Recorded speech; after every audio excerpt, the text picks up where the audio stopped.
जरा देखें कैसा पान बनाता है ये। ड्यूटी पे पान? पूछ मत भाई, बड़े टेढ़े आदमी है, न जाने कब क्या कर बैठेंगे। क्या है? क्या फुसफुसा रहे हो? हाँ? कुछ नहीं सर। तुमने कुछ बोला क्या? अरे सर, मैं क्यों कुछ बोलूं? मैंने कुछ नहीं बोला। मेरे कान बज रहे हैं। हाँ?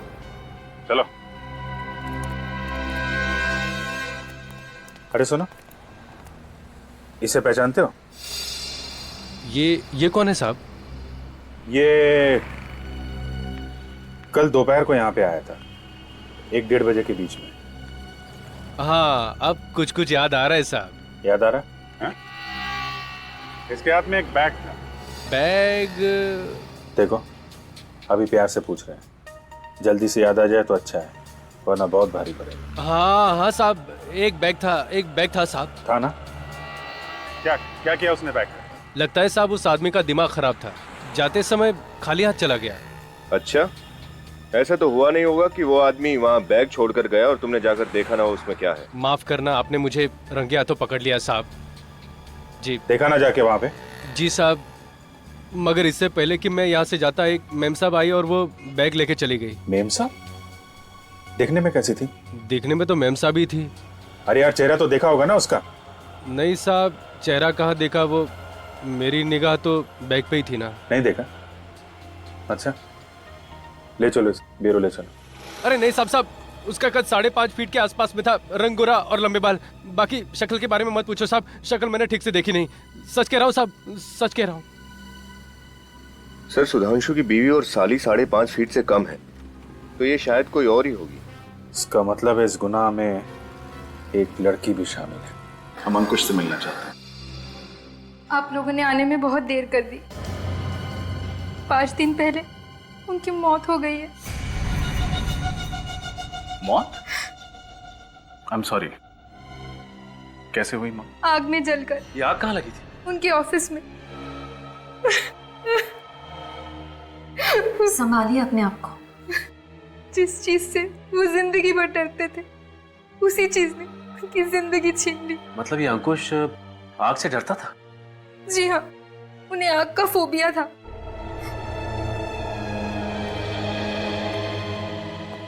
मुझे लगता है खूनी कोई जान पहचान वाला है, जो अंकुश और सुधांशु के फोबियास के बारे में जानता था और उनको तड़पा तड़पा के मारना चाहता था। अच्छा, ये बताइए कि अंकुश ने 23 तारीख को कुछ माउंटेनियरिंग का सामान खरीदा था क्या? जी हाँ, खरीदा था, हम देख सकते हैं? पर उन्होंने कहाँ रखा है मुझे पता नहीं। अब माफ कीजिएगा, तब तो आपके घर की तलाशी लेनी पड़ेगी। श्योर। श्रेया? यस।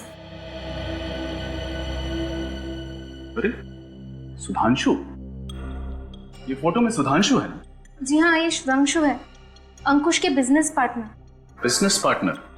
जी हाँ, लेकिन 1 साल पहले इनकी पार्टनरशिप टूट गई। पार्टनरशिप टूट गई? लेकिन क्यों? कुछ आपसी मतभेद। सब पूरा घर देख लिया, माउंटेनियरिंग का सामान कहीं नहीं मिला। मिलेगा कहां से? जरूर वो जान पहचान वाला चुरा के ले गया होगा सुधांशु को मारने के लिए। नम्रता जी, इस फोटो में अंकुश और सुधांशु के अलावा ये दोनों कौन है? वो रितेश है, अंकुश का बहुत अच्छा दोस्त। ये वाला? जी। और ये वाला? इन्हें मैं नहीं जानती। कोई बात नहीं, सीआईडी इनका पता लगा लेगी। वैसे ये फोटो है कहाँ की? वेव रिजॉर्ट की। आज से 2 साल पहले 14 अप्रैल 2010 को वहाँ कंपनी की पार्टी थी।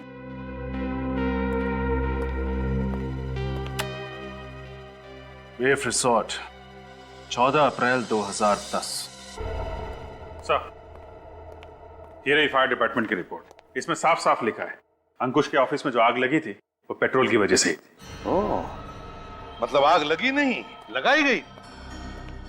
पेट्रोल छिड़क के ऑफिस को राख कर दिया। मतलब अभिजीत, खूनी ने अंकुश को वही मौत दी जिससे वो सबसे ज्यादा डरता था, आग से। सर, इसका मतलब खूनी कोई ऐसा आदमी है जिसकी दुश्मनी दोनों के साथ थी, अंकुश और सुधांशु के साथ। सर, शायद कोई बिजनेस राइवल हो। सुधांशु और अंकुश पार्टनर्स थे ना? मगर विवेक, सुधांशु और अंकुश इन दोनों की पार्टनरशिप तो 1 साल पहले टूट चुकी थी।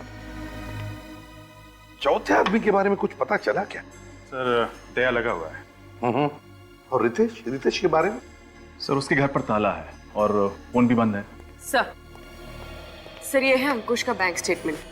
ठीक सुधांशु की तरह अंकुश भी हर महीने के पहले शुक्रवार को अपने अकाउंट से 1,40,410 रुपए निकालता था सर।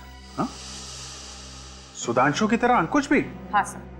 मतलब अभिजीत, कोई तो इन दोनों को ब्लैकमेल कर रहा था। हाँ सर, कोई कॉमन एनिमी, एक ऐसा दुश्मन जो अंकुश और सुधांशु दोनों से बहुत ज्यादा नफरत करता था। और जब ब्लैकमेल के पैसे देने बंद कर दिए इन दोनों ने, तो इन्हें रास्ते से हटा दिया।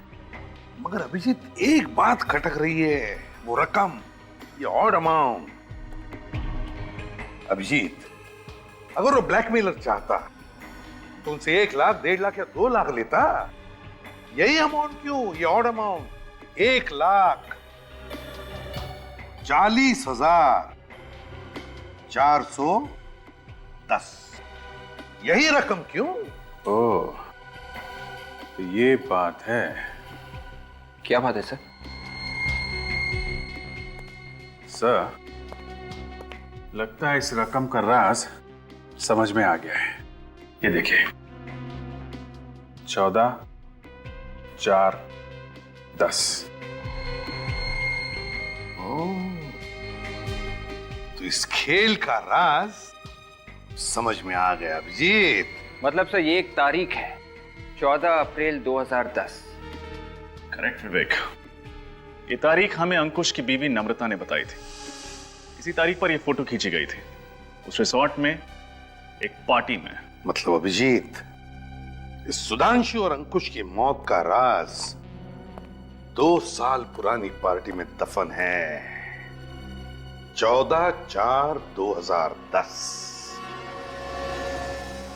अरे साहब, हमारे रिसोर्ट में हर हफ्ते 1-2 पार्टियां होती रहती हैं। अब 2 साल पहले कौन सी पार्टी हुई होगी, ये बता पाना मुश्किल है साहब। आपकी मुश्किल का इलाज है हमारे पास। इस फोटो को ध्यान से देखिए। ये फोटोज 14 अप्रैल 2010 की है। ओ, ये पार्टी? मैंने कहा था ना, आपकी मुश्किल का इलाज है हमारे पास। आप इस पार्टी के बारे में बात कर रहे हैं? क्यों, कोई खास बात हुई थी क्या इस पार्टी में? जी, क्या हुआ? हमारी रिसोर्ट में पहली बार पुलिस आई थी इस पार्टी की वजह से। दारू पी के झगड़ा शुरू कर दिया था क्या? नहीं सर, पार्टी तो शांति से खत्म हो गई थी, लेकिन गड़बड़ अगले दिन सुबह हुई सर। ऐसा क्या हुआ? सर, इस फोटो में जो ये वाले साहब है ना, ये हमारे रिसोर्ट से गायब हो गए थे। पता ही नहीं चला कहाँ चले गए। फिर मिले नहीं थे क्या? नहीं सर, पुलिस ने काफी ढूंढने की कोशिश की पर कुछ पता ही नहीं चला। ये नाम क्या है इस आदमी का? इनका नाम कुछ वी से था सर। वरुण नहीं, विजय, हाँ विभोर नाम था सर। विभोर नाम था उसका? नहीं, ऐसा तो नहीं कि इन दोनों मौतों का संबंध विभोर के गायब होने से हो? सर मुझे लगता है इन तीनों दोस्तों ने कुछ गड़बड़ की है और विभोर के गायब होने में भी इन तीनों का हाथ। विभोर गायब हुआ शायद इसलिए इनके खून हो रहे। 2 साल हो गया विभोर को गायब हुए, आज तक मिला नहीं। आखिर गया तो गया कहाँ? कहीं ऊपर तो चला नहीं गया? रेडी, आत्मा जाती है ऊपर, लाश नहीं। जमीन पे लाश तो मिलनी चाहिए थी ना। इसके परिवार वालों से पूछते हैं, देखते हैं वो लोग क्या कहते हैं। अरे साहब, आप उस 2 साल पहले वाली पार्टी के बारे में पूछ रहे हैं ना? हाँ, लेकिन तुम कुछ जानते हो क्या उसके बारे में? हाँ साहब, उस विभोर नाम के आदमी ने उस दिन बहुत दारू पी रखी थी। बहुत बोले तो बहुत, हिसाब के बाहर। तो क्या वो पी के गिर गया था यहाँ पे? नहीं सर, उसके 3 दोस्त लेकर गए थे यहाँ से। तुम्हें कैसे मालूम? साहब मैं यहीं था, पार्किंग में। विभोर से तो ठीक से चला भी नहीं जा रहा था। इन्हें पहचानते हो? यही तो थे वो तीनों जो विभोर को लेकर गए थे यहाँ से, और फिर थोड़ी देर बाद वापस भी आए थे। वापस भी आ गए? हाँ सर, लेकिन सिर्फ वो तीनों ही वापस आए। और ये विभोर, ये वापस नहीं आया? विभोर नहीं आया था। विनीत, इसका फोन नंबर ले लो। बस अब पक्का हो गया, उन तीनों ने ही विभोर को मार के कहीं पे गाड़ दिया है। और ये सब करते हुए उन्हें किसी ने देख लिया है और एक एक करके सबको ब्लैकमेल कर रहा है और सबका खून कर रहा है। लगता है अगला नंबर इस रितेश का है। रितेश के घर जाके देखा था? हाँ सर, उसके घर पे ताला लगा हुआ था, लेकिन उसका मोबाइल यहीं पे ट्रेस हुआ, इसी होटल में। एक्सक्यूज मी, क्या आप इस होटल के मैनेजर? Yes sir. हम आप ही को ढूंढ रहे थे। इस फोटो को देखिए, ये आदमी आपके होटल में ठहरा हुआ है? नहीं सर। ध्यान से देखिए, रितेश नाम है इसका। सर रितेश नाम का कोई भी गेस्ट नहीं ठहरा हमारे होटल में। वैसे आप लोग हैं कौन? CID। सुनो जी सर, ये फोटो देख, इसको देखा होटल में? ये तो उस कॉन्फ्रेंस में था सर। कॉन्फ्रेंस में? कैसी कॉन्फ्रेंस? एक्चुअली सर आज हमारे होटल में मरीन इंजीनियर्स की एक कॉन्फ्रेंस थी जिसमें बाहर से बहुत से लोग आए हुए थे। कहाँ है कॉन्फ्रेंस हॉल? हॉल नंबर 5 में सर। अभी चालू है कॉन्फ्रेंस? बस 5 मिनट पहले खत्म हुई है। एक्सक्यूज मी, ये जो कॉन्फ्रेंस के लिए बाहर से लोग आए थे वो है क्या अभी? सर सारे चले गए सर। चले गए? अच्छा ये फोटो देखो, ये आदमी भी था क्या उनमें? ये तो लिफ्ट के अंदर जाते हुए दिखा सर। लिफ्ट के अंदर? तो नीचे गया होगा।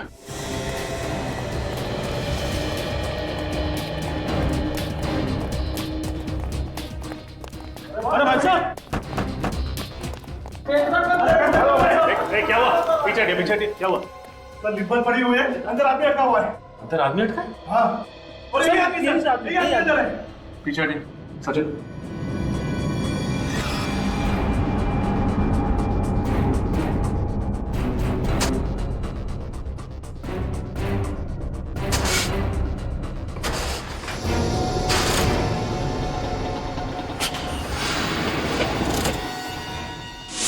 बाहर निकालो।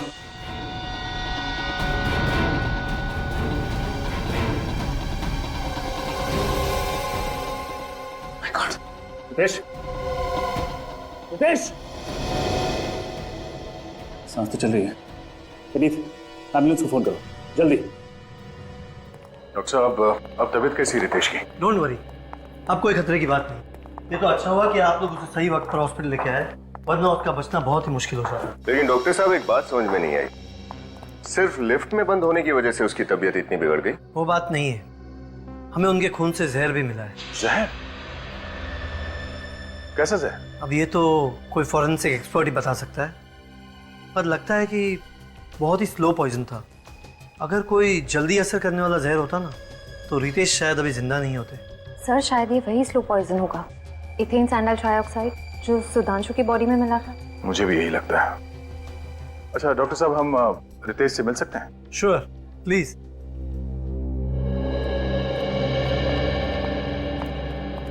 अरे सर नहीं।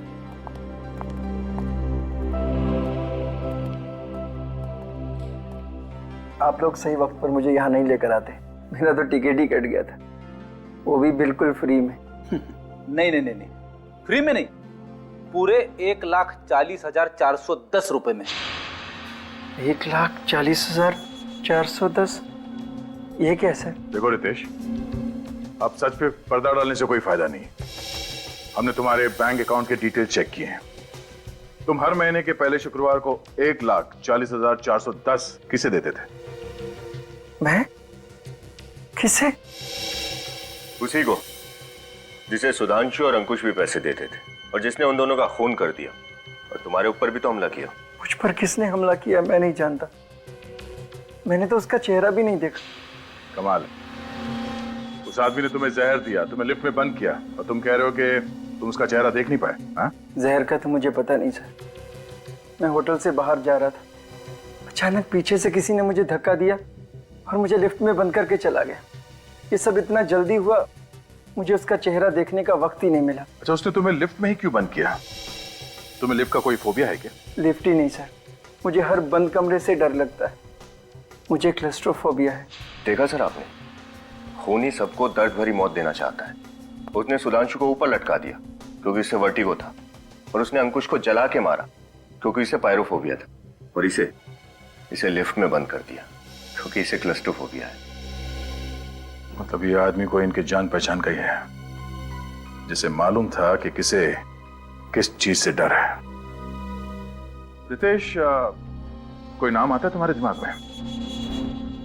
नहीं सर। हमारे दिमाग में एक नाम आता है। किसका? विभोर। विभोर? आप लोग विभोर को कैसे जानते? हम तो उस पार्टी के बारे में भी जानते हैं जो 14 अप्रैल 2010 को हुई थी वेव रिसॉर्ट्स में। 14 अप्रैल 2010? ये रकम 1,40,410 वहीं से आया है ना? बताओ उस रात क्या हुआ था एग्जैक्टली जिसकी वजह से तुम लोगों को ब्लैकमेल किया जा रहा था, जिसकी वजह से खून हो रहे हैं? उस रात? हाँ हाँ बोलो, क्या राज है उस रात का? कहाँ ये विभोर? उस रात विभोर ने बहुत शराब पी रखी थी, उसे सीधे चलने को भी नहीं हो रहा था। हम लोगों ने सोचा इसको थोड़ा घुमा लाते हैं, थोड़ा ठंडी हवा लगेगी तो शायद शराब का नशा कम हो जाएगा। यही सोचकर अंकुश ने गाड़ी निकाली और हम चारों गाड़ी में बैठकर रिसोर्ट से बाहर निकल गए। रिसोर्ट से थोड़ी दूर जाकर एक खाई थी, अंकुश ने गाड़ी वहीं पे रोक दी और हम चारों वहीं पे बैठ गए और बातें करने लगे। क्या बात करने लगे? इधर उधर की बात जो दोस्तों में होती, थोड़ा हंसी मजाक, एक दूसरे की टांग खींच रहे थे। और थोड़ी देर के बाद हम एक दूसरे के डर के बारे में बातें करने लगे। डर? कैसा डर? हाँ, डर। हर इंसान को किसी न किसी चीज से डर जरूर लगता है। जैसे मुझे क्लस्ट्रोफोबिया, सुधांशु को वर्टिगो और अंकुश आग से डरता था। विभोर को ऑल्टोफोबिया था। ऑल्टोफोबिया? ऊंचाई से डर लगता था उसे? जी हाँ, ऊंचाई का डर, क्योंकि वहां पर खाई थी। हमने विभोर को बहुत उकसाया कि अगर तुझ में हिम्मत है तो तू 2 मिनट उस खाई के पास खड़ा रहे और नीचे देख। ये जानते हुए भी कि उसने शराब पी रखी थी और वो लड़खड़ा रहा था, तुम सबने ऐसा किया? यही तो सबसे बड़ी गलती की हमने। विभोर शराब के नशे में था, उसका बैलेंस बिगड़ गया और वो खाई में जा गिरा। फिर हम जैसे तैसे नीचे उतरे सर। हमने विभोर को ढूंढने की बहुत कोशिश की, लेकिन विभोर नहीं मिला। तब हमने ये फैसला किया कि ये राज किसी को नहीं बताएंगे। ये राज हम अपने सीने में दफन कर देंगे। शर्म आनी चाहिए तुम्हें, खुद को दोस्त कहते हो ना? सर, जो कुछ भी हुआ अनजाने में हुआ है। विभोर की मौत का बोझ हम अपने सीने में लेकर घूम रहे। फिर ये ब्लैकमेलिंग का सिलसिला कब से शुरू हुआ? 3 महीने पहले अचानक हम तीनों को एक चिट्ठी मिली जिसमें लिखा था 1,40,410 रुपया हर महीने अगर हमने उस तक नहीं पहुंचाया तो वो विभोर की मौत का राज दुनिया के सामने लाकर रख देगा। अच्छा, आप लोगों ने पता लगाने की कोशिश नहीं की कि ये पैसे किसके पास जा रहे हैं? की थी, लेकिन सर मुजरिम बहुत चालाक है। वो हर बार पैसे लेने की जगह बदलता था और आखिर में कहता था कि पीछे मुड़कर मत देखना। ये सब बताने के लिए वो फोन करता था? फोन नहीं सर, चिट्ठी लिखकर टाइम और जगह बताता। वो चिट्ठी कहाँ है? चिट्ठी तो मैंने जला दी सर। मुझे डर था कि ये चिट्ठी किसी के हाथ में लग जाए। अगर हमें पहले बता देते हैं तो शायद आज सुधांशु और अंकुश जिंदा होते हैं। अच्छा, अब तुम किसी लड़की को जानते हो जिसका कद 5.5 फुट है, गोरा रंग, लंबे बाल? 5.5 फुट रंग गोरा? हाँ, जरा सोच के बताओ, क्योंकि पैसे का बैग उठाने के लिए वो लड़की आती थी।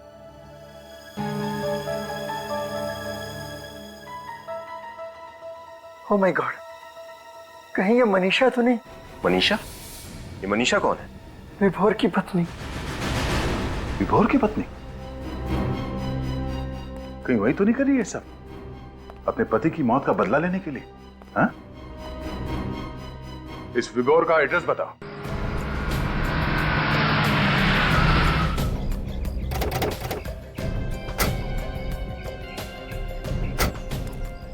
ये विभोर का घर?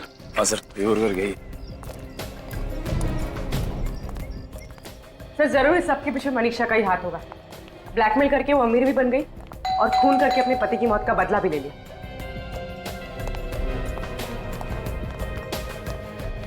अरे सुनिए, आप लोग कौन है और यहाँ पे क्या कर रहे हैं? लोग सीआईडी से हैं। सीआईडी? हाँ। क्या बात है सर, आप लोग इस घर में किसे ढूंढ रहे हैं? मनीषा को, विभोर की पत्नी। सर, ये घर तो पिछले 1-1.5 साल से बंद पड़ा हुआ है। यहाँ पर कोई नहीं आता जाता। सर, सुनने में आया था कि विपुल मर चुका है, ये बात सच है क्या? हाँ, लगता कुछ ऐसे ही है। वैसे पिछले 1-1.5 साल में इस घर में कोई भी नहीं आया? नहीं सर। ठीक है, आप जा सकते हैं। थैंक्स। पिछले 1-1.5 साल से यहाँ कोई नहीं आया, तो फिर इलेक्ट्रिक बिल, कुरियर, चिट्ठी कुछ तो होना चाहिए था लेटर बॉक्स में। कुछ नहीं। चलो अंदर चल के देखते हैं।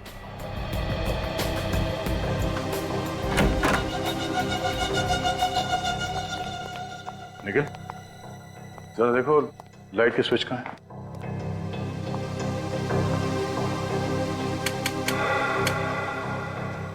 देखा सर, घर में लाइट अभी भी है, कनेक्शन कटा नहीं है। इतना ही नहीं, फर्श भी एकदम चकाचक है। छत पे कहीं भी मकड़ी का जाला नहीं है। ऐसा लगता है यहाँ हर रोज साफ सफाई हो रही है। निखिल, जरा ऊपर चेक करना।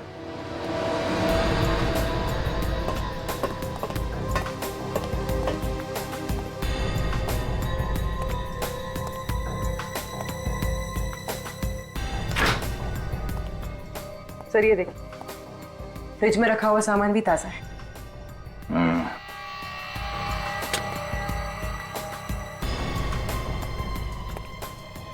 सर, ऊपर भी घर एकदम साफ सुथरा है। मतलब ये मनीषा घर में तब आती होगी जब पड़ोसी की नजर उन पे नहीं पड़ती।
रुक जा, रुक। चुपचाप इस तरफ पलटो और इस कार हटाओ।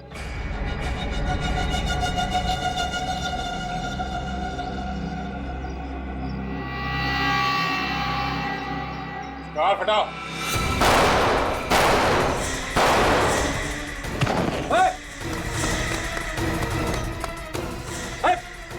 पकड़ो उसे। बस, डोंट मूव। कर नीचे। कर नीचे। कार हटाओ। मैंने कुछ नहीं किया है, मैंने कुछ नहीं किया। इसे मैंने उसके कहने पे किया था। कहने पे? हाँ, किसके कहने पे?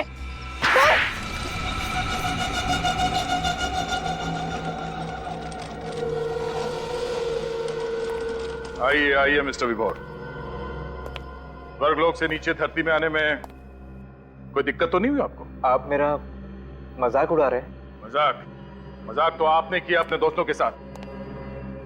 अपनी झूठी मौत का नाटक करके पहले ब्लैकमेल किया और फिर उन सबको ऊपर पहुंचा दिया। नहीं, ये झूठ है।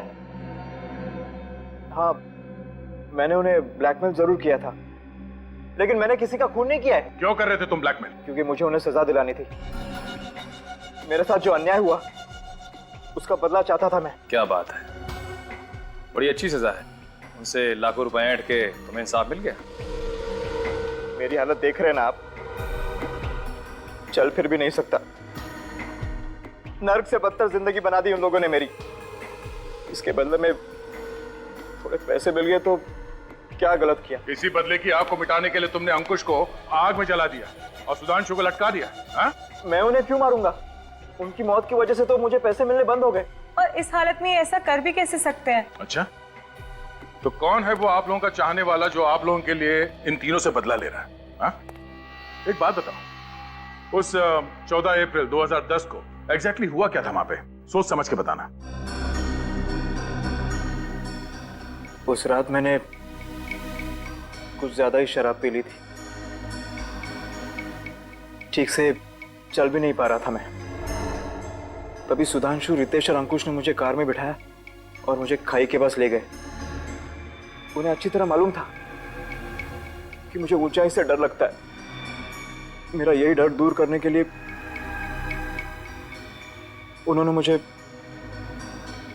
खाई के किनारे खड़ा कर दिया। और फिर शराब की वजह से तुम्हारा बैलेंस बिगड़ा और तुम खाई में गिर गए। नहीं, मेरा बैलेंस बिगड़ा नहीं था। किसी ने मुझे पीछे से धक्का मार दिया। धक्का? किसने धक्का दिया तुम्हें? पता नहीं। उस वक्त वहां उन तीनों के अलावा और कोई मौजूद नहीं था। इसका मतलब है उन तीनों में से कोई। सर मेरी तो कुछ समझ में नहीं आ रहा। अंकुश और सुधांशु मर चुके हैं, रितेश की जान जाते जाते रह गई है, और विभोर तो इस हालत में है ही नहीं कि वो किसी की जान ले सके। तो सर कौन है वो पांचवा आदमी जिसे हम लोग देख नहीं पा रहे? हाँ सर, और रितेश पर तो खुद जानलेवा हमला हुआ है, तो वो क्यों झूठ बोलेगा? सर जरूर विभोर झूठ बोल रहा होगा। उसने अपने पैसे भी कमा लिए और अपना बदला भी पूरा कर लिया। हाँ, मगर विभोर झूठ क्यों बोलेगा विवेक? क्यों झूठ बोलेगा वो, जब उसे पता ही नहीं कि किसने उस पर जानलेवा हमला करने की कोशिश की? और फिर वो तीन लोगों से बदला लेगा ही क्यों? है बताओ।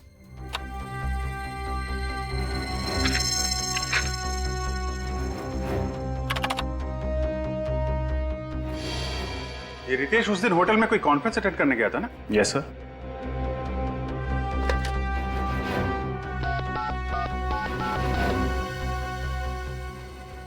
हेलो, मैं सीनियर इंस्पेक्टर अभिजीत बोल रहा हूं सीआईडी से।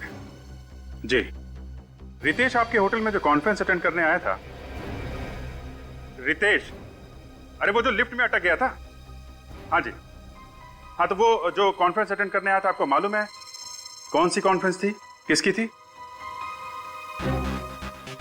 क्या? Thank you very much sir. Ritesh उस दिन होटल में सबमरीन इंजीनियर्स की कॉन्फ्रेंस अटेंड करने गया था। सबमरीन इंजीनियर्स की कॉन्फ्रेंस? तो फिर अभिजीत, हमारा खूनी मिल गया। मिस्टर रंजन, मैं आखिरी बार पूछ रही हूँ, शाम को तुम घर आ रहे हो या नहीं? ओ डार्लिंग, पहले अपने पैरों पे तो खड़ा हो जाने दो।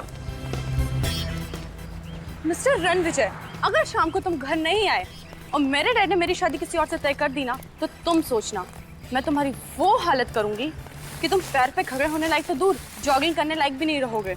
ओ प्रीति सुनो, मजाक कर रहा था बाबू। अरे भाई, कितने बजे आना है अंकल से मिलने? तुम और घर आ रहे हो? Of course. और तुम्हारी जॉब? मुझे नौकरी मिल गई। क्या? हाँ। सच? हाँ। कहाँ? और तुमने मुझे बताया क्यों नहीं? अरे डार्लिंग, इसीलिए तो मैं तुम्हें पार्क की जगह यहाँ लेकर के आया हूँ। यहाँ क्यों? अपना नया ऑफिस दिखाने के लिए। कहाँ है तुम्हारा ऑफिस? दिखाओ ना। हो रहा। ओह माय गॉड, लाश।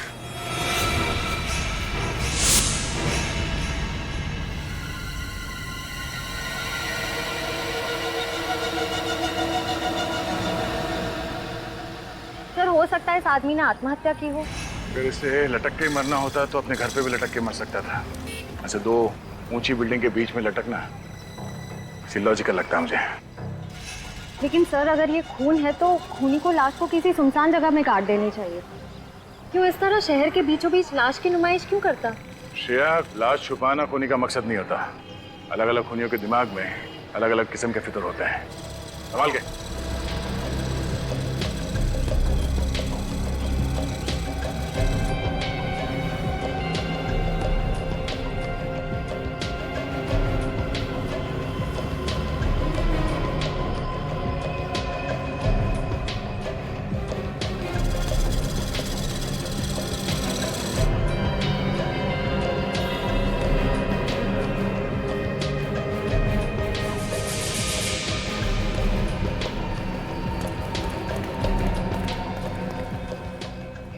शरीर पे कोई चोट या घाव का निशान तो दिख नहीं रहा है। तो फिर इसकी मौत कैसे हुई होगी? सर, हो सकता है इसे यहाँ लटका के मारा हो। जिंदा आदमी को ऐसे दो ऊंची बिल्डिंग के बीच में लटकाना कोई आसान बात नहीं है श्रेया।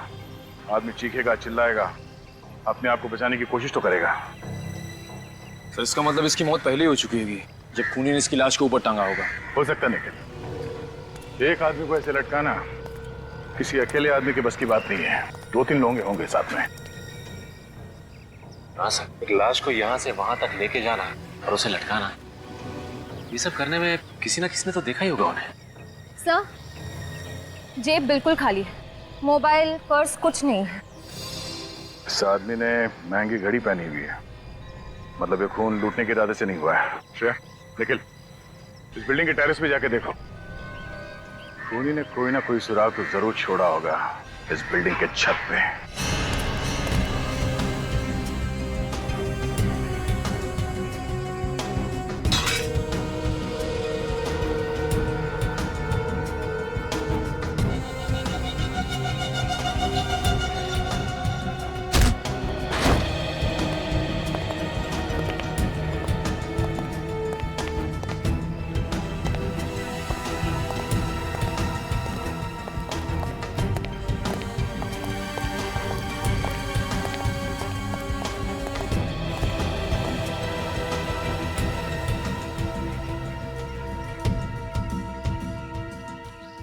रस्सी यहाँ बिल्डिंग के छत पे बांधी गई है, मतलब खूनी लाश को लेके यहाँ पे आया था।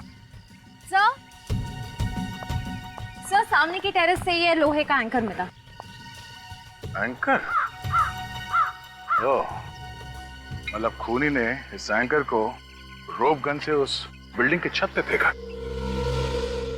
और उसके बाद इस पुली की मदद से लाश को रस्सी से बांधकर बीच में लटका दिया। बहुत बड़ी प्लानिंग की है इस खूनी ने, हाँ? उस लाश को लटकाने के लिए। ये सब करके साबित क्या करना चाहता था वो? सर, ये शंभू है, इस बिल्डिंग के सिक्योरिटी गार्ड। शंभू, जो लाश थी नीचे, तुम पहचानते हो उसे? हाँ साहब, पहचानता हूँ। वो सुधांशु जी, इसी बिल्डिंग के 7वें माले पर ऑफिस है उनका। खूनी भी इसी बिल्डिंग में था और तुम भी यहीं पर थे, तो तुम्हारे रहते सब कैसे हो? पता नहीं साहब, पर कल रात को 8 बजे तक तो मैंने सुधांशु जी को ऑफिस में ही काम करते हुए देखा था। 8 बजे के बाद कौन कौन आया था इस बिल्डिंग में? 7:30 बजे के बाद इस बिल्डिंग में कोई नहीं आया साहब। सर, इसका मतलब ये खूनी 7:30 बजे से पहले ही बिल्डिंग के अंदर घुस गया था और जैसे ही मौका मिला सुधांशु को मार दिया इसने। रात 8 बजे और कौन कौन था इस बिल्डिंग में सुधांशु के अलावा? सुधांशु जी अकेले ही थे शायद। शायद मतलब ठीक से याद नहीं है।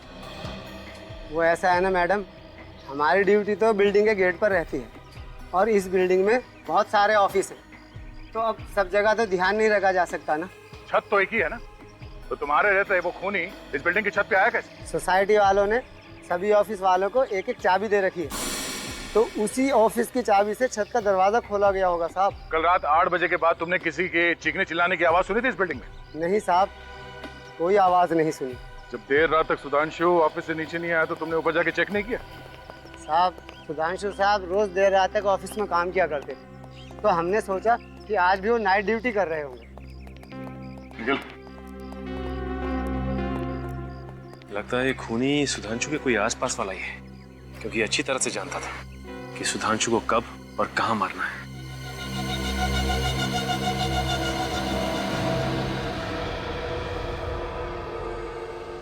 ये देख रहे हैं आप, बस सुधांशु के सर पर यहाँ किसी भारी चीज से वार किया गया है। यार साळुंखे, ये कोई चोट है ही नहीं, सूजन है सूजन। तुम्हारे कहने का मतलब है कि इतनी सी सूजन की वजह से सुधांशु की मौत हो गई? नहीं, इस चोट की वजह से शायद सुधांशु बेहोश हुआ है। अगर इस चोट की वजह से ये बेहोश हुआ है तो फिर मौत कैसे हुई इसकी? बॉडी पे तो नहीं दूसरे जख्म के निशान दिख नहीं रहे। जहर से। देखा कितनी ब्रिलियंट है तारिका जी, मुश्किल से मुश्किल सवाल का जवाब इनके पास रेडी रहता है। ये कौन सा जहर है? एथेन सैंडाइल ट्राइऑक्साइड। एथेन सैंडाइल ट्राइऑक्साइड? यार साळुंखे, ये नाम मैंने कहीं सुना हुआ लगता है। एथेन सैंडाइल ट्राइऑक्साइड, यार ये तो वही जहर है ना, स्लो पॉइजन, जो अविनाश कुमार के केस में इस्तेमाल हुआ था। देखा, इसे कहते हैं याददाश्त। कमाल है प्रतिमा, तुम्हारी याददाश्त अभी भी चीते की तरह से फुर्तीली है। ये वही स्लो पॉइजन है, वही जिसकी वजह से इंसान की मौत होने में कम से कम 4-5 घंटे लगते हैं। मतलब सर, पहले खूनी ने सुधांशु को जहर दिया, उसके बाद इसे छत पे ले गया और किसी भारी चीज से इसे मार के बेहोश किया और उसके बाद इसे रस्सी पे लटका दिया। पर सर, खूनी इतना झमेला करेगा क्यों? वो चाहता तो सुधांशु को एक आसान मौत दे सकता था ना। तड़पा तड़पा के मारना चाहता था वो सुधांशु को, तड़पा तड़पा के। ये खूनी है कोई सरफिरा। सर, मुझे लगता है ये खून आपसी दुश्मनी की वजह से किया गया है, वरना किसी को मार के ऊपर लटकाने की और कोई वजह नजर नहीं आ रही है सर। हाँ अभिजीत, सही कह रहे हो तुम। और फिर जिस तरह से खून किया गया है, लगता है खूनी कुछ कहना चाहता था, हैं? शायद किसी को धमकी दे रहा है। और प्लानिंग भी खूब की इस खून के लिए सर। पहले से ही ऑफिस की बिल्डिंग में जाकर छुप के बैठ गया और जैसे ही मौका मिला अपना काम कर दिया। अच्छा, माउंटेनियरिंग का सामान जो मिला है, पता चला किस दुकान से खरीदा गया है? सर, दुकान का पता लग गया है, अंधेरी में है। अंधेरी में? जाओ उस दुकान में और पता लगाओ किसने खरीदा था वो माउंटेनियरिंग का सामान। और अभिजीत, सुधांशु की बीवी से जाकर मिलो और उससे सुधांशु के बारे में सब कुछ पता लगाओ, सब कुछ।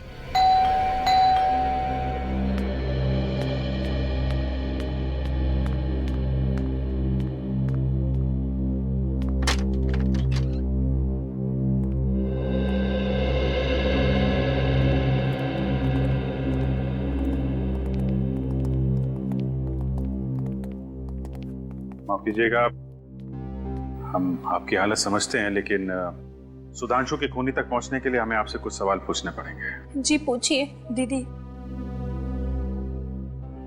आप जी, ये मेरी बहन निशा है। अच्छा, सुधांशु के बारे में आप हमें कुछ बता सकती हैं? I mean, कोई खास बात? जी खास, हाँ, उन्हें ऊंचाई से बहुत डर लगता था। ऊंचाई से डर लगता था? फिर तो शायद ये बात खूनी भी जानता होगा। अच्छा, पिछले कुछ दिनों में सुधांशु किसी बात को लेकर परेशान थे? हाँ, वो पैसों को लेकर बहुत परेशान थे। पैसों को लेकर? क्यों? पता नहीं सर, लेकिन हर महीने के पहले शुक्रवार को वो बैंक से बहुत सारे पैसे निकाल लेते थे और वो पैसा पता नहीं कहाँ जाता था। हर महीने के पहले शुक्रवार को? जी सर। कितना पैसा लाते थे? 1,40,410 रुपए। क्या? 1,40,410 रुपए हर महीने? जी सर। सर, ये चक्कर क्या है? कहीं सुधांशु जी को हर महीने में EMI की कोई किस्त तो नहीं चुकानी पड़ती थी? नहीं, बिल्कुल नहीं। तो वो हर महीने इतने पैसों का करते क्या थे? पता नहीं। आपने कभी पूछा नहीं उनसे? मैंने कई बार उनसे पूछने की कोशिश की, लेकिन हर बार वो टाल देते थे। जीजू को पैसों की इतनी ज्यादा जरूरत पड़ती थी कि एक बार तो उन्होंने मुझसे भी पूछा था कि मैं उन्हें कितने रुपए उधार दे सकती हूँ। अच्छा, आखिर सुधांशु को पैसों की इतनी क्या जरूरत पड़ गई थी? हर महीने 1,40,410 रुपए।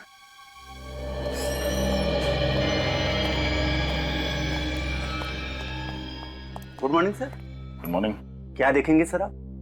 हाइकिंग वगैरह करते हैं? हाँ, कभी कभी करते हैं। हाइकिंग का सारा सामान मिलता है हमारे पास। वैसे कुछ सामान तो हम साथ में लेकर आए। क्यों? हम लोग CID से हैं। सचिन, ये देख। पर ये बताइए कि सामान आपके यहाँ से खरीदा गया है क्या? हाँ सर, ये सामान रसिया में बनता है और सिर्फ मेरी ही दुकान पर मिलता है। आप बता सकते हैं किसने खरीदा होगा ये? क्या बात है, कुछ गड़बड़ हुई है क्या? एक खून हुआ है। खून? जी हाँ, इसी चीज से खून हुआ है। सर, ये तो पहाड़ पर चढ़ने का सामान है, कोई चाकू बंदूक तो है नहीं। वो तो है, लेकिन क्या है कि आजकल खूनी खून करने के नए नए तरीके ढूंढते रहते हैं। आप रजिस्टर वगैरह चेक कीजिए, कंप्यूटर देखिए, बताइए किसको बेचा होगा।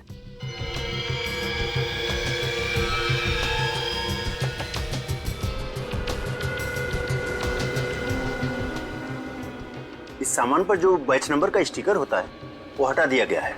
अब ये बताना मुश्किल है कि इसे किसने खरीदा था। कोई मुश्किल नहीं होगा। हमें ये मत बताओ कि पूरा शहर ऐसा सामान खरीदता रहता है। महीने भर में एक आध आदमी खरीदता होगा ये। कब खरीदा गया सर, ये तो पता चलना चाहिए। पिछले 1 साल में किस किस ने खरीदा, देखो। Okay sir.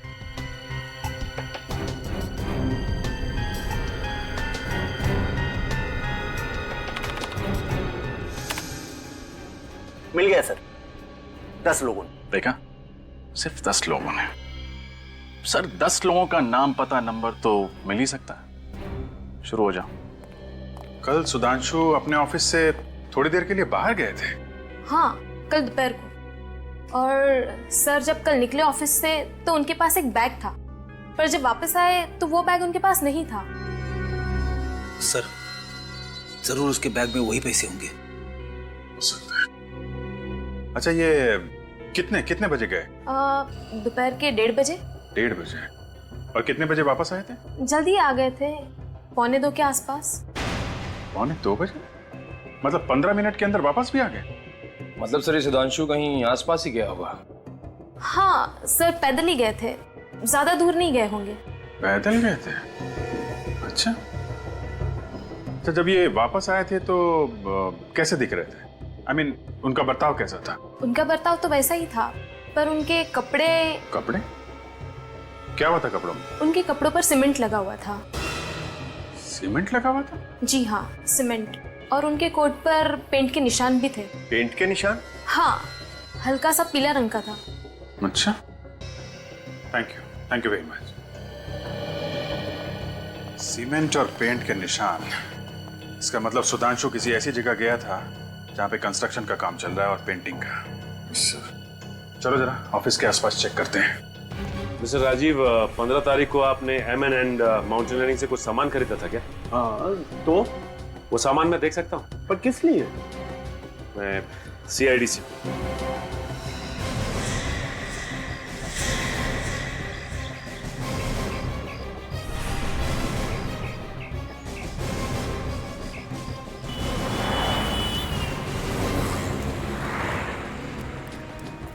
एक काम करो, आसपास देखो, वो अंडर कंस्ट्रक्शन बिल्डिंग मिलती है क्या? चेक करो।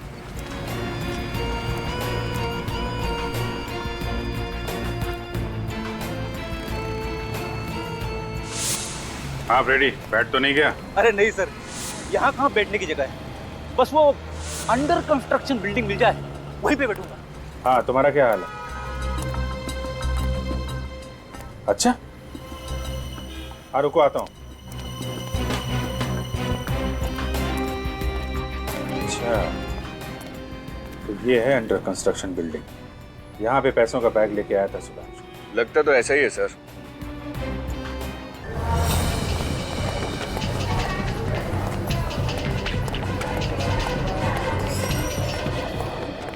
रितेश का? वो ब्लड टेस्ट के लिए गए हैं। ब्लड टेस्ट के लिए? अटेंडेंट को फोन करके बोलो उसे वहीं रोके। पर बात क्या है? वो बोला जाए वही करो, जल्दी।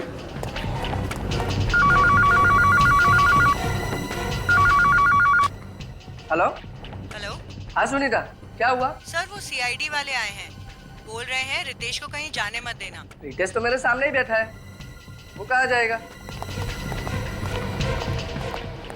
ये क्या हुआ? कहाँ गया वो? सर वो बाहर की तरफ गया है। तुम ठीक हो? रेडी? डॉक्टर बुलाओ जल्दी। रेडी, निकल, इस तरफ देखो।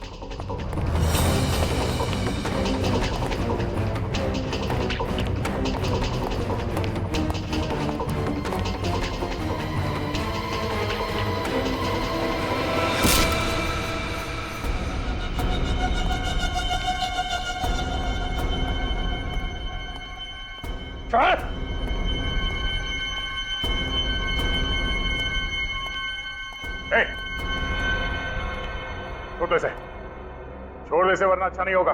अच्छा, तो इस कबूतर के लिए नहीं होगा, तो खून कर चुका हूँ, एक और कर दूंगा, फांसी तो एक ही होनी है। मैं कहता हूँ जाने दो मुझे।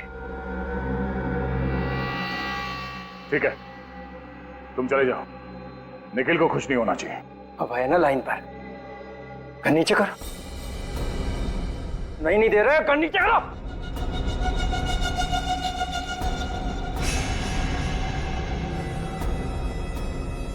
नहीं दे रहा, कर नीचे कर।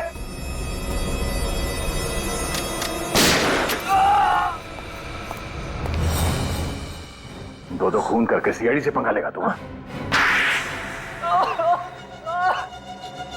आप लोगों को पता कैसे चला कि खून मैंने किया? तुम्हारा झूठ जो पकड़ लिया हमने। तुमने हमसे कहा कि तुम्हें क्लॉस्ट्रोफोबिया है, मतलब बंद कमरों का डर। हाँ? और अगर ऐसी बात है तो फिर उस दिन वहां होटल में सबमरीन इंजीनियर्स के कॉन्फ्रेंस में क्या करने गए थे तुम? हाँ?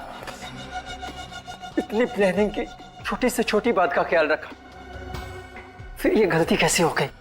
सीआईडी की बात ही कुछ ऐसी है। एक छोटा सा सुराग भी काफी है हमारे लिए तुम जैसों का भांडा फोड़ने के लिए। अब ये बताओ, अपने दोस्तों को क्यों मारा तुम? लगातार हो रही ब्लैकमेलिंग से सुधांशु और अंकुश परेशान थे। वो मुझे धमकी देने लगे थे कि मेरे किए हुए गुनाह का भुगतान वो नहीं करेंगे और सीआईडी को सब सच सच बता देंगे कि विभोर को धक्का मैंने दिया था। मतलब वो दोनों जानते थे कि विभोर को तुमने धक्का दिया? हाँ। वैसे तुमने विभोर को धक्का दिया क्यों? क्या बिगाड़ा था उसने तुम्हारा? हाँ? क्योंकि उसने मेरा प्यार छीना था। क्या मतलब? मैं मनीषा से प्यार करता था कॉलेज के दिनों से ही। विभोर को ये अच्छी तरह पता था, फिर भी उसने मनीषा को जाकर प्रपोज किया।